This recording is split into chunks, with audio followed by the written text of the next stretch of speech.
Bonjour les locos, bienvenue dans cette année 2017 et bienvenue dans mon studio La Suisse. Aujourd'hui on va aller faire une sortie photo au bord du lac Léman avec de la neige. Alors l'idée ça va être de faire des photos très décontrastées, un peu minimalistes, avec peu d'éléments, très décontrastées, voire peut-être même en noir et blanc. On n'a pas de soleil, il fait une grille, il fait de la neige qui me tombe dessus. On va pas chercher la lumière aujourd'hui, on va plutôt chercher les formes. Et on va voir si on peut jouer avec des nouveaux joujoux que j'ai eu pour Noël, c'est-à-dire des filtres. C'est parti!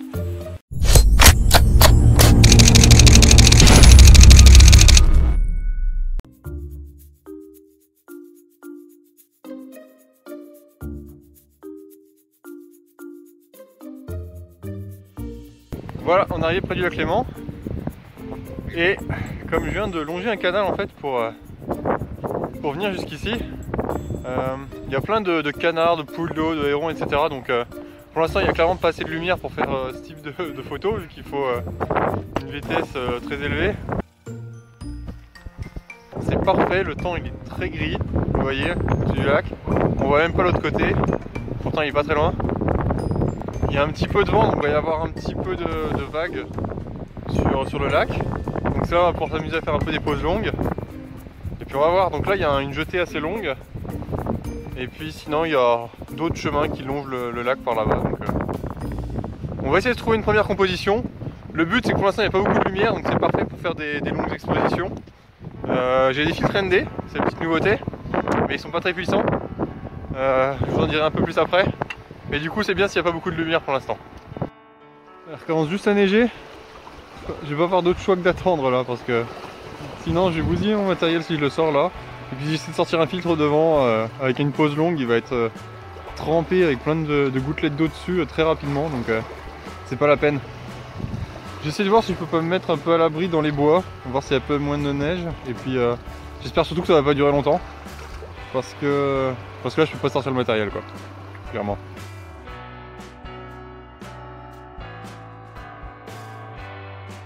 Alors j'ai prévu une composition pour plus tard, pour l'instant ça va pas marcher parce qu'il y a encore un peu trop de neige. J'ai sorti mon appareil photo, au bout de quelques secondes il y a des gouttes sur l'objectif, donc si je rajoute des fils devant ça va être ingérable. En fait là vous voyez dans l'eau il y a des petits poteaux qui dépassent là, qui sont alignés. Et donc si je me mets à peu près à ce niveau là, en visant comme ça on peut avoir, donc on n'aurait pas de premier plan, on aurait de l'eau directement, en essayant de faire une pause longue, les petits poteaux en bois, et juste en haut du cadre on aurait quelques branches de bois pour venir fermer en haut en fait. Je pense que c'est assez simple, en plus il y a tous les roseaux qui suivent derrière. Je pense que c'est une composition assez simple qui marche un peu par étage en fait, tout est aligné, donc je pense que ça marchera bien. Car je viens de faire un petit tour autour, je trouve pas grand chose qui m'intéresse d'autre, tout au moins pas de composition qui me paraisse mieux que avec les petits poteaux dans l'eau. Donc j'ai pas trop envie de m'éloigner. Il fait de plus en plus jour. De l'autre côté du lac là-bas, vous voyez pas mais ça se découvre. Et tout à l'heure on voyait rien du tout et maintenant on voit de mieux en mieux. Il neigeote toujours. Quand ça arrête de neiger, c'est les arbres qui ont tendance à s'écouter et à faire tomber de la neige avec le vent. Donc écoutez, moi je propose qu'on va tenter la photo, c'est le meilleur point de vue que j'ai trouvé ici. Alors je vais vous montrer rapidement les petits filtres, comme ça je vais pouvoir faire ma photo après rapidement. Mais je vous le montre ici quand je suis un peu éloigné du lac et on est à peine plus à l'abri ici. Donc c'est parti. On va sortir l'appareil photo, on va enlever le pare-soleil qui ne sert à rien, qui va nous gêner. On va surtout enlever les gants parce que sinon ça sent l'erreur. La bébête. Alors, on va enlever le capuchon, on va mettre dans une poche. J'ai fait gaffe qu'il n'y a déjà pas de goutte sur mon objectif. Et là je vais venir mettre le porte-filtre. Comme je suis sûr qu'on va me poser la question, c'est un Nisi, N-I-S-I, version 5, où dedans en fait il y a le polarisant qui est intégré dessus. On vient pouvoir mettre le porte-filtre dessus. Et on peut toujours tourner le polarisant qui sont devant les filtres ND, indépendamment grâce à des petites molettes qui sont sur les côtés en fait. Bref, le but c'est de venir mettre cette première partie sur l'objectif. Alors j'ai pas encore pris le coup de main, mais donc, je fais gaffe. Voilà. Donc l'intérêt de cette technique en fait c'est que je peux utiliser mon polarisant. Même si je n'utilise pas de filtre ND, je peux me balader avec mon appareil photo avec le filtre, juste le filtre polarisant, et ce qui sera probablement utile très souvent. On va mettre le porte-filtre justement, hop. Donc ça c'est un porte-filtre assez haut de gamme on va dire. C'est ce que je voulais surtout un polarisant haut de gamme, parce que je sais que c'est obligatoire. Par contre pour mes filtres, j'ai pris des petits filtres chinois à 30 balles les 6. Parce que pour commencer je trouve que c'est bien de pas trop investir. Et donc l'idée c'est que j'ai 6 filtres, un ND 2, 4 et 8 et pareil en gradué. Donc là on va utiliser deux, ils sont pas très forts des 6 filtres, donc on va utiliser le ND 4 et le ND 8. Comme ça va nous faire l'équivalent d'un ND 32. C'est parti.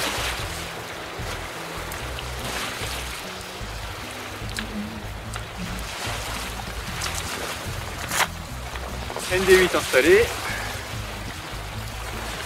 on met le ND4, donc c'est des petits filtres en plastoc, c'est tout léger. J'avoue que je suis pas bien sûr de la qualité, je suis pas bien sûr de la résistance. La qualité apparemment il y a des fois des petites modifications colorimétriques, on va bien voir, mais je m'inquiète pas plus que ça. Et voilà, et donc si à la limite si je veux enlever, je peux l'enlever comme ça, c'est parfait. Si c'est trop sombre là, je vais l'enlever cette partie là. Je pourrais faire ma mise au point manuelle et puis remettre la partie ici directement s'il n'arrive pas à faire l'autofocus avec les deux filtres devant. Voilà. C'est parti, on peut aller faire notre photo maintenant.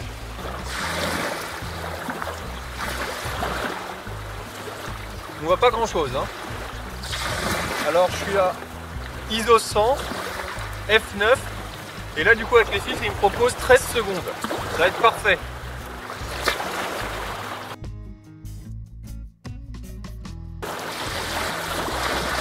Parfait.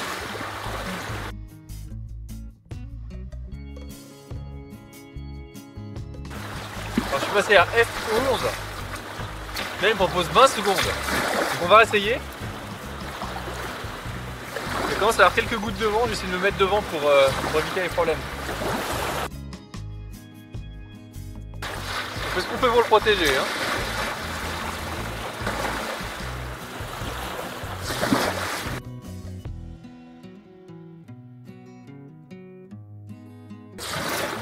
Ok, donc on va ranger rapidement tout ça.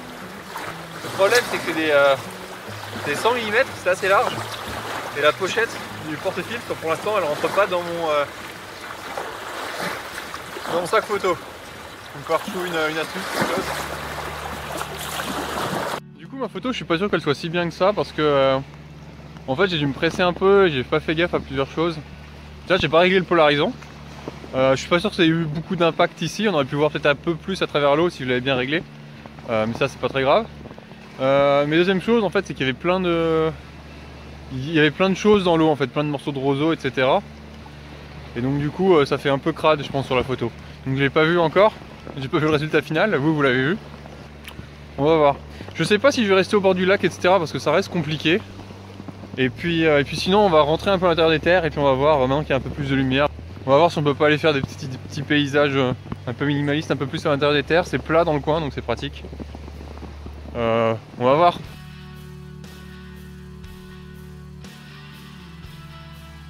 Alors je marche beaucoup mais je fais pas beaucoup de photos. En fait le problème c'est que avec tout le matériel qui est rangé etc. Faut vraiment être super sûr de sa photo. Avant de déclencher, voir tout sortir, etc. Ça, le trépied, sortir l'appareil photo, les filtres, enlever les capuchons, enlever les gants, etc. Ce qui fait qu'en fait, je l'aurais à la main, ça se trouve j'aurais fait d'autres photos. Mais là, comme il est au fond du sac, je vois des choses, mais je me dis non, c'est pas suffisamment intéressant pour que je passe 5 minutes à tout déballer. Donc c'est un peu contrariant. Alors c'est une catastrophe ce matin, je trouve rien, je vois rien. Même avec l'appareil photo à la main, je sais pas, j'ai pas la créativité, j'ai pas l'imagination. Je pense qu'il y a plein de trucs à faire, mais je les vois pas. Je suis désolé, hein, mais je le vois pas. Donc ça fait déjà au moins 2h30, 3h que je suis dehors. Je marche mais je sais pas. Mes yeux ils accrochent à rien en fait. J'arrive pas à trouver quelque chose qui me plairait en fait. Bon, moi j'ai pu tester pour la première fois mes filtres. On a vu qu'ils marchaient. On n'a pas trop mis à l'épreuve le filtre polarisant encore. Mais pour ça il faut qu'il y ait de la couleur. Donc c'est vrai que là sur la neige c'est pas forcément très pertinent. Nous voilà de retour chez moi. Je suis encore désolé pour cette séance qui a été beaucoup moins productive que je ne l'espérais. Je pense que je me suis mis un peu trop la pression à vouloir faire une vidéo absolument, alors que j'aurais dû plus me concentrer sur faire des photos et expérimenter. Avec un peu plus de recul, je me suis dit que j'ai pas assez expérimenté, que je cherchais quelque chose de vraiment trop précis. C'est vrai que les conditions n'étaient pas exceptionnelles, j'aurais peut-être pas dû sortir aujourd'hui, étant donné que ça compliquait vraiment toute la prise de vue avec la caméra en plus, etc. C'était vraiment pas évident à gérer tout ça en même temps. Donc il y a un peu tous ces éléments qui m'ont empêché d'être un peu créatif et d'essayer des choses, d'expérimenter comme je fais plus d'habitude, donc je suis désolé. Par contre, du coup j'ai pu voir mes photos que j'ai fait. J'en ai fait les deux, donc une à 13 secondes, une à 20 secondes, qui sont finalement très similaires. J'ai été traité un peu différemment, une en couleur, une en noir et blanc. Je préfère celle en noir et blanc. Comme d'habitude, dites-moi un peu dans les commentaires ce que vous avez pensé de mon traitement, de la photo que j'ai réalisée aujourd'hui. Mettez un petit pouce bleu, mettez un commentaire, dites-moi un peu ce que vous avez pensé. Et puis on se retrouve très bientôt pour une nouvelle sortie photo qui j'espère sera beaucoup plus productive. Ciao!